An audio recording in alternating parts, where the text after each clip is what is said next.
me llamó Melchor, mandóme un WhatsApp, que está muy moderno, y ya me dijo que Baltasar ya estaba mejor, que tomó hoy una aspirina y ya va a poder ir. Vale.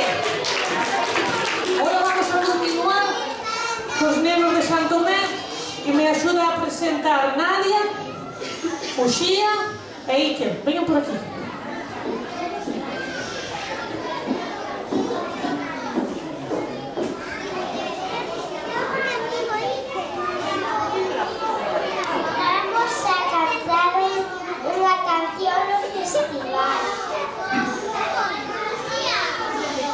Vamos a cantar la canción de un pueblo llamado Peste.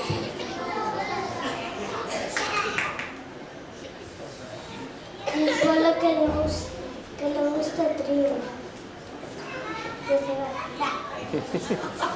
Vale, un aplauso.